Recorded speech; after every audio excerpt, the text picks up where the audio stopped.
Hi everyone, welcome to our class. ఈరోజు మనం రాష్ట్ర భాష పేపర్ 1 పద్య భాగంలో నుంచి 4th లెసన్ కిలౌనా ఎక్స్ప్లెయిన్ చేసుకుందాం. ఈ లెసన్ మీకు పేజ్ నెంబర్ 14లో ఉంది. So let start with our lesson. Khilona means toy, ఆడుకునే బొమ్మ. దీని మీద ఒక మంచి కవిత రాశారు సియ రామ్ చరణ్ గుప్త్. సో కవి పరిచయతో ఈ లెసన్ని స్టార్ట్ చేద్దాం. మీరు పేజ్ నెంబర్ 14 ఓపెన్ చేయండి. इस कविता के रचयिता सिया राम शरण गुप्त है. सो खिलौना अने ई पोएट्री रासिंदी सिया राम शरण गुप्त. आपका जन्म सन 1895 में चीरगांव में हुआ. सो 1895లో చీర్గావ్ అనే ఒక ప్లేస్లో ఈయన పుట్టారు. आप राष्ट्रकवि मैथिली शरण गुप्त के अनुज है.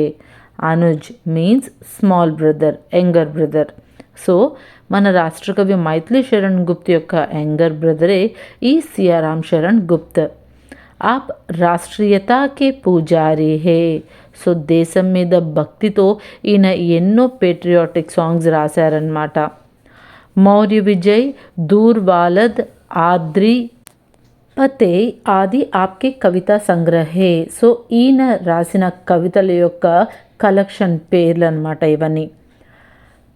इस कविता में कवि बाल मनोविज्ञान का सुंदर चित्रण देते हैं. सो खिलौना అనే ఈ కవిత ద్వారా చైల్డ్ సైకాలజీ మీద మన కవి చాలా చక్కగా మనకి ఎక్స్ప్లెయిన్ చేస్తున్నారు. ఈయన 29th మార్చ్న చనిపోయారు. So let start our lesson. खिलौना. मैं तो वही खिलौना लूँगा मचल गया दीना का लाल, खेल रहा था जिसको लेकर రాజ్కుమార్ ఉచల్ ఉచల్. మనం జనరల్గా పిల్లల్ని చూస్తూ ఉంటాం కదా. పిల్లల మనస్తత్వం ఎలా ఉంటుంది అంటే వాళ్ళ దగ్గర ఉన్న వాటి కన్నా పక్కన పిల్లలు ఎవరైతే ఉన్నారో వాళ్ళ దగ్గర ఉన్న థింగ్స్ మీద వీళ్ళు చాలా ఇంట్రెస్ట్ చూపిస్తూ ఉంటారనమాట. అది ఎవరన్నా కానివ్వండి, ఒక రాజకుమారుడైనా ఉండొచ్చు, ఒక మిడిల్ క్లాస్ బాబు అయినా ఉండొచ్చు, లేదా చిన్న ఒక పేద పిల్లవాడైనా ఉండొచ్చు. ఎవరైనా సరే పిల్లలు మామూలుగా అలాగే ఉంటారనమాట. పక్కన వాళ్ళ చేతిలో ఉన్నది కావాలి అని అడుగుతూ ఉంటారనమాట. అయితే ఇక్కడ ఒక రాజకుమారుడు సరదాగా బయటికి వెళ్ళి ఇంటికి వచ్చే టైంలో అక్కడ కొంతమంది పేద పిల్లవాళ్ళు మట్టితో చేసిన బొమ్మలతో ఆడుకుంటూ ఉన్నారనమాట. అది చూడంగానే ఇంకా మన రాజకుమారుడికి ఆ బొమ్మలతో ఆడుకోవాలనిపించింది. సో ఇంకా అల్లరి చేయడం స్టార్ట్ చేశాడనమాట. मैं तो वही खिलौना लूँगा मचल गया शिशु राजकुमार, वह बालक पूछ कर रहा था पथ में जिसको बरंबार. సో ఆయన ఒక రాజు అంబారి ఎక్కి చక్కగా ఇంటికి రిటర్న్ వస్తూ ఉన్నాడనమాట. ఆ టైంలో పిల్లలందరూ కూడా, కొంచెం పేద పిల్లలందరూ కూడా వీధిలో ఆడుకుంటూ ఉన్నారు. వాళ్ళ చేతిలో ఎన్నో మట్టి బొమ్మలు ఉన్నాయి. నాకు ఆ మట్టి బొమ్మలు కావాల్సిందే, నేను వాటితోనే ఆడుకుంటాను అని రాజమహల్కి వచ్చిన తర్వాత రాజకుమారుడు ఏడవడం మొదలుపెట్టాడు. वहाँ तो मिट्टी का ही होगा, खेलो तुम तो सोने से, दौड़ पड़े सब दास दासियों राजपुत्र के रोने से. సో ఆయన రాజకుమారుడు, ఆయన ఆడుకోవాలంటే బంగారం వెండితో తయారు చేసిన బొమ్మలు ఎన్నో ఉంటాయి. ఆయన్ని ఆడిపించడానికి ఎంతోమంది చెలికత్తెలు ఉంటారు, ఎంతోమంది ఆయాలు ఉంటారనమాట. సో ఆయాలందరూ వచ్చి కూడా, చెలికత్తెలందరూ వచ్చి కూడా, ఓ రాజకుమారా నువ్వు చాలా గొప్పవాడివి, ఇదిగో ఈ బంగారు బొమ్మలతో ఆడుకో, ఈ వెండి బొమ్మలతో ఆడుకో, నీకు మట్టి బొమ్మలు ఎందుకు అని చెప్పేసి ఎంతో బుజ్జగిచ్చారనమాట. मिट्टी का हो या सोने का, इसमें वैसा एक नहीं, खेल रहा था उछल उछल कर वह तो उसी खिलौने से. అయితే ఆ రాజకుమారుడికి అసలు అదేమీ ఎక్కట్లేదనమాట. అది మట్టిదా బంగారపుదా నాకు ఇదంతా అనవసరం, నేను దారిలో వచ్చేటప్పుడు ఆ పిల్లలు చూడు ఎంత సంతోషంగా ఆ బొమ్మలతో ఆడుకుంటున్నారో, నేను కూడా అంతే సంతోషంగా ఆ బొమ్మలతో ఆడుకోవాలి, నాకు అలాంటి బొమ్మలే కావాలి, నాకు ఈ వెండి బొమ్మలు బంగారు బొమ్మలు ఏవి వద్దు, నాకు ఆ మట్టి బొమ్మలే కావాలి అని గట్టిగా ఏడవడం మొదలుపెట్టాడు. राजहटी ने फेंक दिए सब अपने रजत हेम उपहार, లూంగా వహీ వహీ లూంగా మే మచల్ గయా వహ రాజ్కుమార్. సో ఇంకా నడుస్తూ నడుస్తూ అరుస్తూ అరుస్తూ ఆ రాజకుమారుడు ఏం చేశాడు, బాగా అల్లరి చేయడం మొదలుపెట్టాడనమాట. అతని దగ్గర ఉన్న బంగారపు బొమ్మలు, వెండి బొమ్మలు అన్నీ విసిరేయడం మొదలుపెట్టాడు. నాకు ఆ మట్టి బొమ్మే కావాలి, నాకు అదే ఇష్టం, నాకు ఈ బొమ్మలేవి వద్దు అని చెప్పేసి విసిరేయడం మొదలుపెట్టాడు. అతను అలా అల్లరి చేయడం చూసి అందరూ కూడా ఆశ్చర్యపోయారు. ఎందుకంటే ఆ పెద్దవాళ్ళందరికీ కూడా బంగారం విలువ, వెండి విలువ తెలుసు. అదేంటి బంగారు బొమ్మలతో ఆడుకోవచ్చు కదా, హ్యాపీగా ఆడుకోవచ్చు కదా అని అనుకుంటూ ఉంటారు.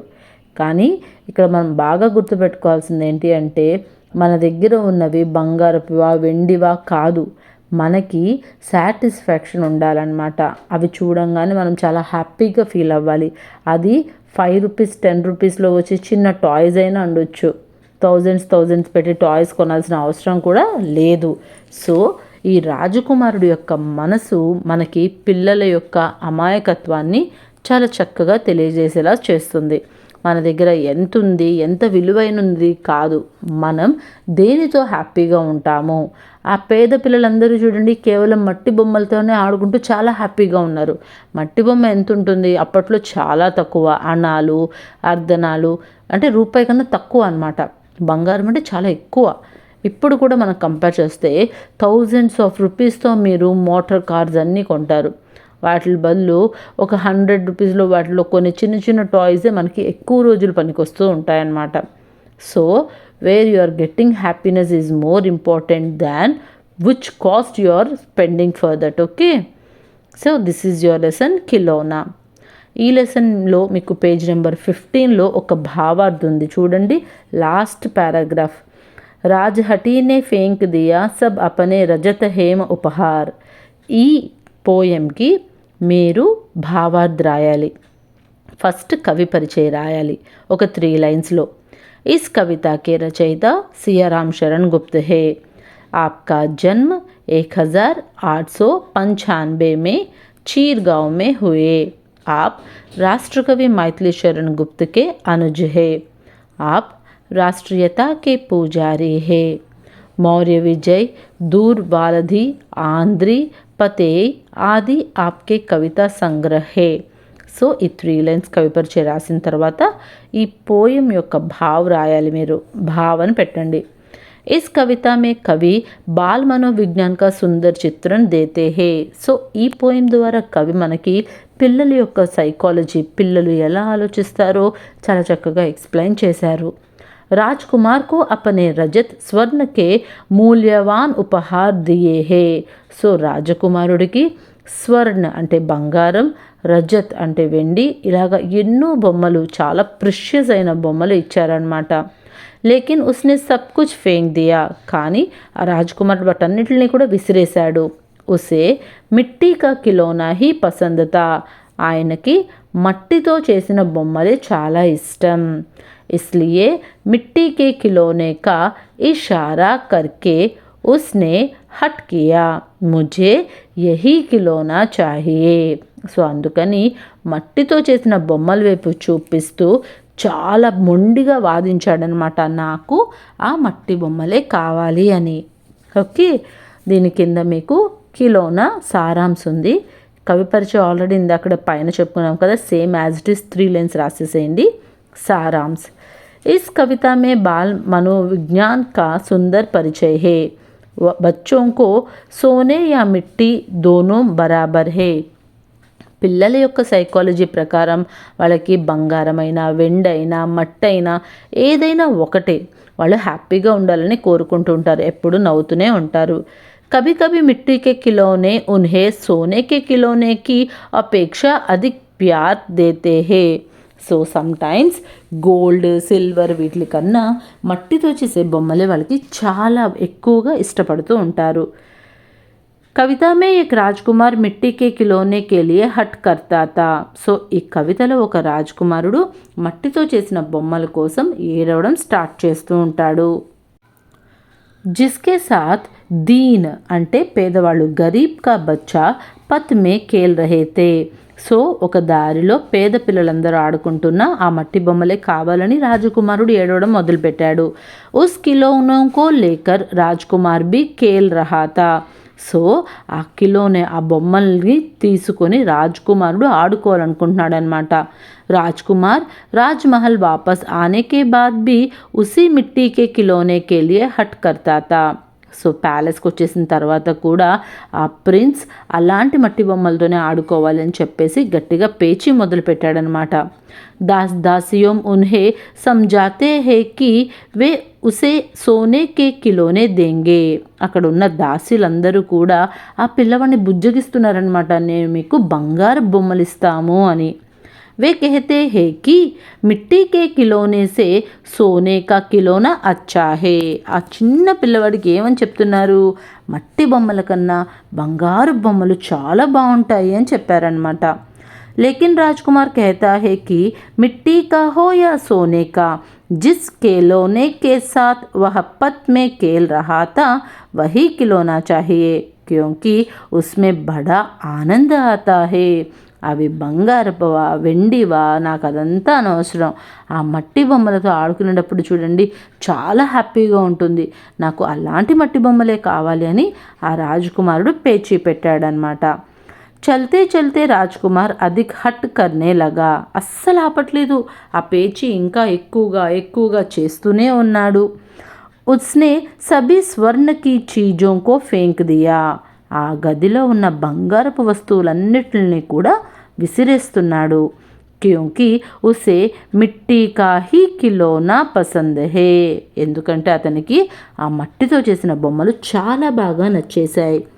బచ్చోం కా స్వభావ్ బడా విచిత్ర హోతా హే. పిల్లల యొక్క మనస్తత్వం చాలా విచిత్రంగా ఉంటుంది.